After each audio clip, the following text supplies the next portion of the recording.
আজ আমি চলে এসেছি অ্যান্টার্কটিকা মহাদেশে। আমার সাথে আছে আমার কাছের একমাত্র ছোট ভাই বাটপার জয়, যে কিনা ওপ্পোতে টিএসএম হয়ে ভাব বেড়ে গেছে। জয় রে, বরফে হাঁটা তো সহজ না। তুই তুই পড়ে গেলে আমি কিন্তু হাসবো। দেখেন ভাই, এদের চলনটা ঠিক আপনার মতো। এই, আমি তোরে বরফে ফেলে দিব এখন। শয়তানি করছো আমার লগে। এইটা খা।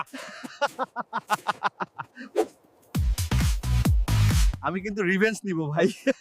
ভাই, এই গুহাটা যেন বরফের প্রাসাদ, একদম সিনেমার মতো লাগছে। এখানে তো দারুণ ইনস্টাগ্রাম শট হবে ভাই। জয়, সামলাও ভাই, ক্যামেরা বাঁচাও। ভাই শান্ত থাক, পেছনে তাকাস না। ওই ভাল্লুকটা কি আমার দিকে আসতেছে নাকি? এই আলোগুলো দেখ ভাই, প্রকৃতি নিজের সিনেমা বানায়। ভাই, এর চেয়ে সুন্দর কিছু দেখি নাই। ভাই রে, আগুন ছাড়া এখানে 2 মিনিটও থাকা যায় না। জয় এখনো ভাবছে সে পাবজি এর জোনে আছে। এই ছিল আমাদের অ্যান্টার্কটিকার অ্যাডভেঞ্চার। আমি আর বাটপার জয় বরফের দেশে, হাসি আর ঠান্ডার মাঝে।